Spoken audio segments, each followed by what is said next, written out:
Hey everybody, my name is Nick. I'm about to start directing my first feature film, and I was going to do it on this brand new V-Raptor VistaVision 8K camera. It's absolutely fantastic. It's gorgeous. It produces the most amazing images I've ever seen on a digital camera.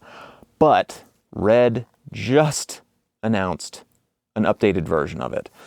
They're announcing the Red V-Raptor X. And they're talking about the new global shutter that's in the new camera. But that's not what I'm excited about. What I'm excited about is a feature that they kind of buried like third or fourth in the list of features of the new camera, and that is the enhanced highlights. And this thing is such a big deal, but for reasons that people aren't really talking about. And that's what this video is all about, is why the V-Raptor X is maybe the most important camera ever to be made, and in my opinion, probably the best cinema camera on the market right now, and what it means for cinema cameras going forward. All right, so to start, I should talk about what my A camera was before the Raptor. It's this guy right here. So this is the Canon R5C. It's a very nice 8K full frame sensor. It produces some beautiful images. It records internal RAW, records to media that are easy to access, batteries that are, easily replaceable, or it can be hooked up to power delivery. It's a fantastic camera. But what you get when you go up to a larger cinema rig is two things. One, you can get a little bit more refined of a sensor stack OLPF that will deliver an image that's just a little bit more subtle, a little bit less harsh, and overall just a little bit smoother. It's a subtle thing to see, and you can massage the image out of something like this to get pretty darn close. And I'm not talking about color science again. I'm talking about actually what's being recorded on the sensor due to the physical elements in the sensor stack. So an OLPF is an optical low pass filter, so that you're not getting these really sharp edges and really sort of harsh neighboring pixels. And so the really fantastic OLPF in this camera just renders this image that is just so smooth and just beautiful. That's part one. Part two is dynamic range. And dynamic range is something that is widely misunderstood. But the primary reason that I bought this camera, and the primary reason that I am upgrading this to the V-Raptor X. So what is dynamic range? It's the ability to capture dim sources of light and bright sources of light in the same image. And one stop of light is measured as a doubling of light. So if I have a flashlight and I have a flashlight that's twice as bright, the difference between them is one stop. And now if I have another flashlight that's twice as bright as the brighter one, now we've got two stops. And if I have another flashlight over here that's only half as bright as the first flashlight, so now I've got four flashlights, one half brightness, 1, 2, and 4. Now we have 3 stops between them, right? And today's modern cinema cameras are capable of recording somewhere in the neighborhood of 12 to 13 stops that can be recorded with a signal to noise ratio of 2. Forget the marketing language, forget that Red says it's 17 plus stops and that, Sony says it's 16 or 15, whatever. It's all a bit of marketing garbage. What you want to do is look at actual recorded, tested results. The guys at cined.com are fantastic for doing this.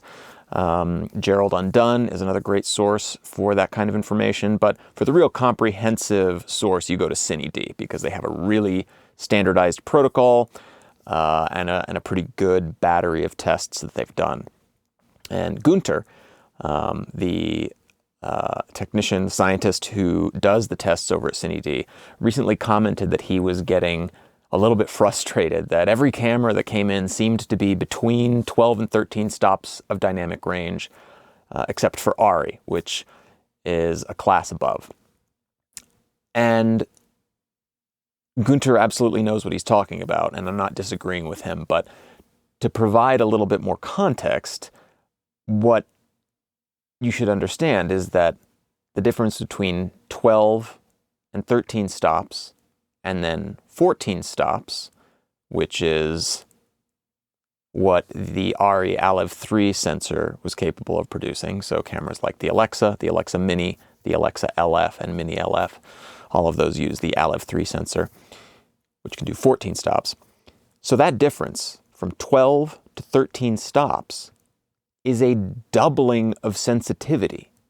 So if you have a camera that can record 12 stops and another one that can record 13, that means the camera that can record 13 is twice as sensitive as the other camera. And then when we go from 13 to 14, that's another doubling. So the Alexa, with its 14 stops, is 4 times more sensitive than a camera that can only record 12 stops. When I talk about these stops, I'm talking about them in the way that guys like Cine D do, which is stops of dynamic range that can be recorded with a signal-to-noise ratio of 2. And that's essentially good, clean, usable stops. So I think that's a great target to talk about. And in any event, it's a standardized target so that we know what we're talking about. So this Red camera that Red advertises having 17 plus stops, in reality, it has something like 13 stops of dynamic range with a signal-to-noise ratio of 2. And that's fantastic. That's basically, as the guys at Cine D say, 1 stop more than the best consumer full-frame mirrorless cameras that you'll get, and like 1 stop more than even things like the Sony Venice. It's really, really great. It's about 1 stop below the Alev 3 sensor in the Alexa, and about 3 stops below the brand new Alexa 35.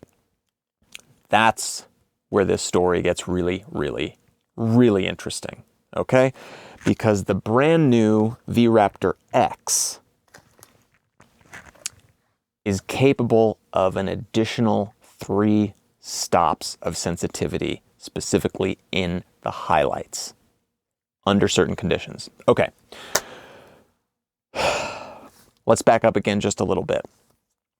When we compare this camera right here to an Alexa, what we find is, and let's just go all the way up and compare with the Alexa 35, brand new flagship, most sensitive sensor ever produced, the Alev 4, fantastic sensor.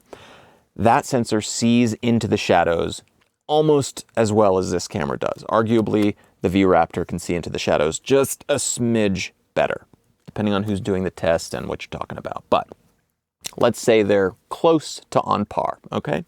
The V-Raptor VV and the Alexa 35 can see from middle gray down to the shadows to about -7, -8 stops.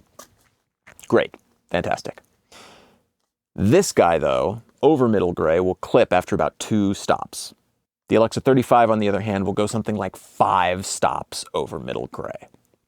Again, depends on who's doing the test and whatnot. If you look at CVP, their tests go to +7, but regardless, if you're doing a standardized test, this camera is going to clip a lot quicker than the Alexa 35. Enter the V-Raptor X. The V-Raptor X takes this fantastic camera body and the processing and everything that it does, and it sticks a global shutter sensor into it. So it's reading the entire sensor immediately. In the enhanced highlights mode, what Red is doing essentially is taking a second exposure really quickly after your first one. And they're combining that with the original exposure to grab the highlights. They're doing some computational trickery in here to combine those two things. You're taking a first exposure with your regular information and your shadows, and then you're taking a second very, very fast exposure at like 1/16 the shutter speed that you originally did to get an exposure 4 stops below. So 1/8 or 1/16 of your original shutter speed, they do a second one and they combine it with the first one. Now you're getting those additional 3 stops of highlights. So you're combining the 13 stops you had here with another 3, 3.5, 4 stops of sensitivity in the highlights And now you have an image that is as sensitive as the image you get out of an Alexa 35, but with a giant VistaVision sensor, not a Super 35 sensor. And with all the awesomeness that comes out of this Red. You get a little bit better frame rates, for example.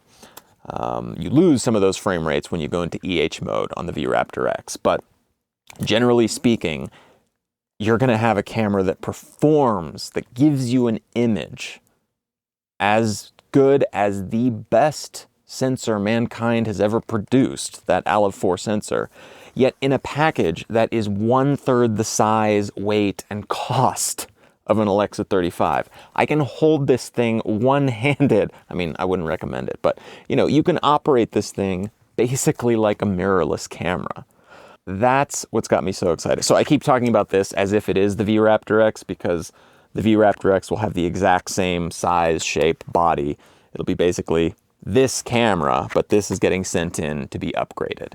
So sorry I've been jumping around all over the place, but nobody's talking about the EH mode in quite this way, or about the V-Raptor X generally, sort of the way I'm thinking about it. So the way I think about it is, they've taken everything that makes the Raptor great and then exploited what they can do with the global shutter to grab those highlights. And the result is, in my opinion, the greatest cinema camera ever made, because it's going to have more dynamic range than film. It's going to have better resolution than 35mm film. And it's tiny. And you use accessible consumer grade CF Express B cards in it. And you use regular 14-volt V-mount batteries on it. And it just makes me extraordinarily excited. Not every scene will need the extended highlights. So for example, right now I'm sitting in my office, I'm controlling the lighting here, and we're shooting on a Canon R6 Mark II, and we're great, it can see into the shadows of this scene and all the way to the brightest brights of this scene without clipping. We're capturing the entire dynamic range of this scene, which is probably only like, 8 stops or something like that. It can capture all that. But for the shooting that I want to do for this film that I'm making, there will simply be no better tool than the V-Raptor X. And I have no financial relationship with Red. I went and bought the camera, and I'm paying full price, and I'm paying for the upgrade, and I have no incentives to say any of this. I'm just a real big camera geek who has become a massive Red fanboy. When I first bought this camera, I was expecting to be slightly let down. I figured it would give me, an image mostly like this one, but it's actually a much nicer image.